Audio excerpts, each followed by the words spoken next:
Hello friends, मैं प्रीति आप सभी का स्वागत करती हूँ हमारे चैनल जीएम ट्यूट्स में। हमारे आज का टॉपिक है नागवंशी शासन व्यवस्था, जो कि जेपीएससी मेंस एग्ज़ाम को मद्देनज़र रखते हुए बनाई गई है और इससे क्वेश्चन जेपीएससी पीटी में और जेएसएससी में पूछे जाते हैं। नागवंशी शासक और उनके शासनकाल की वीडियो आप हमारे चैनल के प्लेलिस्ट में जाकर देख सकते हैं और आज हम लोग नागवंशी शासन व्यवस्था को विस्तृत रूप से देखेंगे। अगर आपने हमारे चैनल को अभी तक सब्सक्राइब नहीं किए हैं तो सब्सक्राइब कर दीजिए और बेल आइकन को दबाना ना भूलें ताकि हमारी हर वीडियो आप तक पहुंचे सबसे पहले। तो देखते हैं नागवंशी शासन व्यवस्था। आज हम लोग नागवंशी शासन व्यवस्था में सबसे पहले देखेंगे नागवंश का परिचय, उसके बाद देखेंगे नागवंश पर मुगलों का प्रभाव, उसके बाद देखेंगे नागवंशी राजाओं की राजधानी और हम लोग पिछले वीडियो में देख चुके हैं नागवंश के शासक और उनके शासनकाल। तो चलिए देखते हैं परिचय। नागवंशी राज्य की स्थापना प्रथम शताब्दी में की गई थी। नागवंशी राज्य की स्थापना नागवंश का आदि पुरुष माना जाने वाले राजा फणिमुकुट राय ने की थी।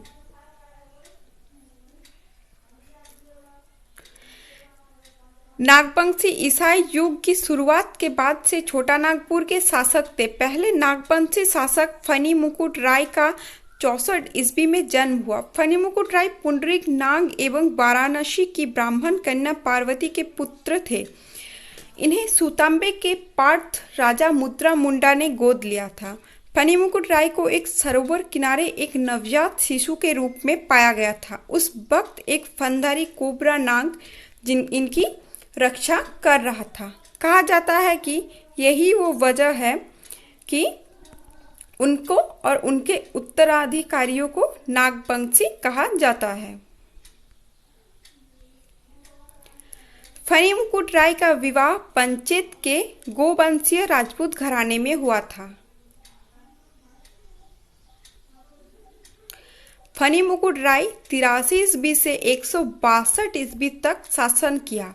अब तक 4 वंशावलियां मौजूद है जो इस बात की पुष्टि करते हैं कि एक शताब्दी से 1951 यानी जमींदारी प्रथा के खत्मा तक करीब 2000 साल के लिए भारत के छोटा नागपुर पठार पर नागवंशियों का शासन रहा।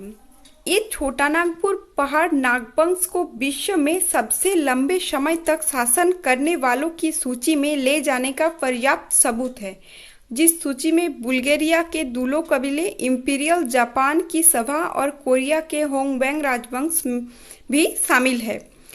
फणिमुकुट राय के दीवान पांडे भवराय श्रीवास्तव थे। अब देखते हैं नागवंश पर मुगलों का क्या प्रभाव पड़ा। अकबर के शासनकाल में क्या प्रभाव पड़ा नागवंश पर, पहले हम ये देखेंगे।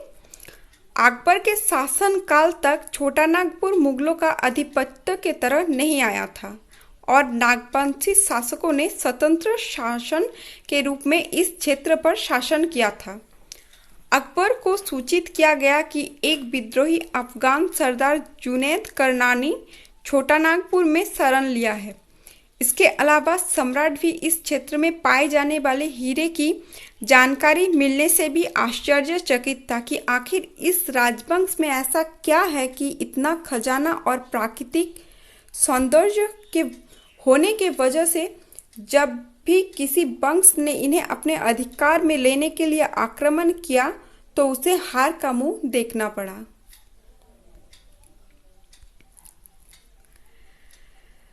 नतीजतन अकबर ने अपने विश्वस्त शहबाज खान तुर्वानी को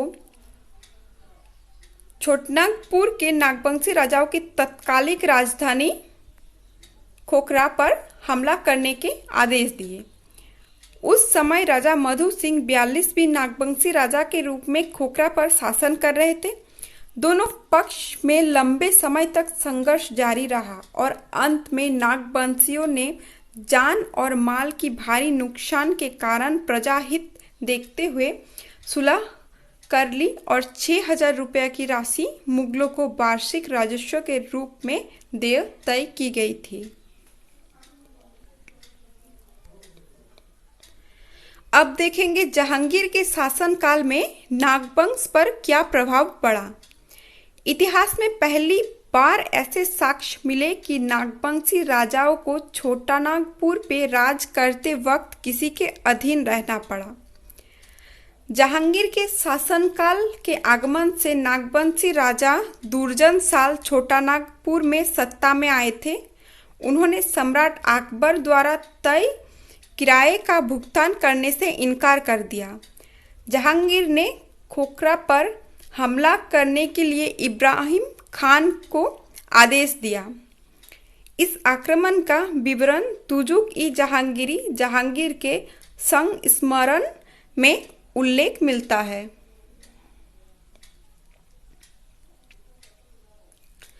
आक्रमण के पीछे एक और कारण भी था। इस क्षेत्र में शंख नदी के विस्तार में पाए जाने वाले हीरे, जिसे अकबर राज्य को अपने अधीन करने के बाद भी नहीं पा सके, हीरे का अधिग्रहण की कोशिश था।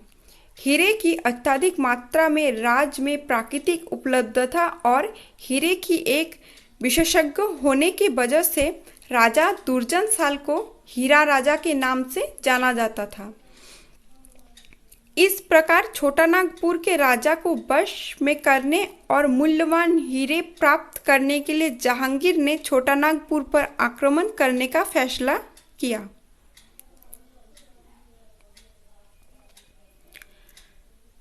बादशाह के आदेश से इब्राहिम खान ने 1615 ईस्वी में खोखरा के खिलाफ मार्च किया। वो अपने गुप्तचरों की मदद से आसानी से नागवंशी प्रदेशों में प्रवेश करता गया। राजा दुर्जन साल को और पूरे राज परिवार को जंगलों, पहाड़ियों में किसी गुफा में राज्यों के सामंतों ने सुरक्षित पहुंचा दिया। युद्ध खत्म होने से पहले किसी ने ये सूचना मुगल सैनिकों को दे दी। इस गद्दार स्वरूप राजा दुर्जन साल को युद्ध खत्म होने से पहले गिरफ्तार कर लिया गया और नागवंशी सामंतों का विरोध इसके तुरंत बाद कमजोर हो गया। अब देखेंगे इब्राहिम खान द्वारा कब्जा। राजा दुर्जन साल के राज्य में जितने भी हीरे थी सब इब्राहिम खान द्वारा कब्जा कर लिया गया। 24 हाथियों भी इब्राहिम खान ने बादशाह दरबार के लिए ले ली। इसके बाद खोखरा के हीरे इंपीरियल दरबार भेजा गया। पहले इंपीरियल कारागृह और बाद में ग्वालियर के किले में राजा दुर्जन साल को कैद कर लिया गया। कर्नल डाल्टन के अनुसार राजा दुर्जन साल के कारावास 12 साल तक चला। नागवंशी सामंतों ने राजा को बंदी बनाए जाने पे फिर से सैन्य बल एकत्रित किया और विद्रोह कर दिया। अंततः राजा दुर्जन साल का दुर्भाग्य का कारण बना हीरा ही उनके रिहाई और पूर्व समृद्धि हासिल होने का कारण बना।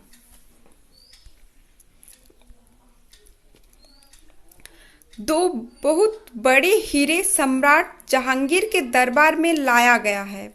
जहांगीर को संदेह हुआ कि इनमें से एक हीरा नकली है। उसके अदालत में कोई भी उसके इस शक की पुष्टि करने के लिए सक्षम नहीं था। हीरा राजा को अपनी कैद से बादशाह ने लाया। 2 हीरो उनके सामने रखे गए। उन्होंने बिना देर किए नकली की पहचान कर ली और दरबार में साबित करने के लिए 2 भेड़ों के सर पर हीरा बांध दिया गया। उनके आपस में लड़ने से नकली हीरा टूट गया और असली पर खरोच तक नहीं आई। जहांगीर ने पुरस्कार के अनुसार उनका साम्राज्य और अधिकार वापस दिया और खोखरा के सामंतों ने भी राजा का स्वागत कर मुगल शासन के विरुद्ध अपना विद्रोह शांत किया।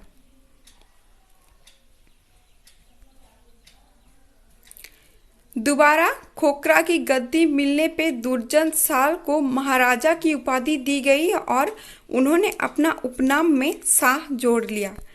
इसके बाद के लगभग सभी खोखरे के नागवंशी राजाओं के उपनाम में शाह मिलता है। जुवैद और शाहदेव नागपुर और छोटा नागपुर के नागवंशी राजाओं के उपनाम में जुड़ा गया। इन्हीं शाहदेव राजाओं ने नेपाल पे भी राज किया?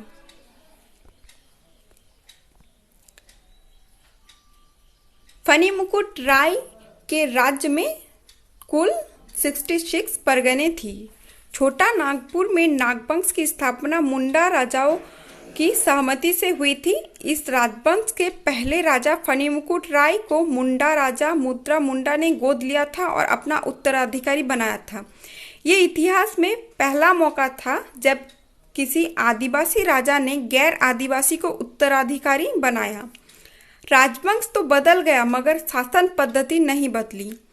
पहली बार मुगलों ने आक्रमण कर नजराने की मांग रखी तो नागवंशी राजा ने सहयोगी राजाओं को बुलाकर ये रकम जमा करने में मदद मांगी। इसके बाद भी टैक्स व्यवस्था बनती बिगड़ती ही रही। ब्रिटिश काल में हुई संधि के समय अंग्रेज ये सुनकर हैरान रह गए कि कोई शासन व्यवस्था बिना टैक्स लिए भी चलता है। आज़ादी के बाद राजवंश के अंतिम राजा चिंतामणि शरणनाथ सहदेव राजनीति में आए। छोटा नागपुर में 64 ईस्वी से आज़ादी के बाद तक शासन करने वाला नागवंशी राजवंश कई मायनों में खास रहा। इस राजवंश की सबसे बड़ी खास बात यह रही कि मुगलों के आक्रमण से पहले तक राज्य की जनता से कोई भी कर यानी टैक्स नहीं लिया जाता था। टैक्स की व्यवस्था ब्रिटिश राज में जाकर स्थायी बनी। इससे पहले करीब 2000 वर्ष तक एक ही राजवंश ने 10,000 वर्ग मील में फैले भूभाग पर शासन किया मगर जनता पर कोई कर नहीं लगाया। अब हम लोग देखेंगे नागवंशी राजाओं की राजधानी।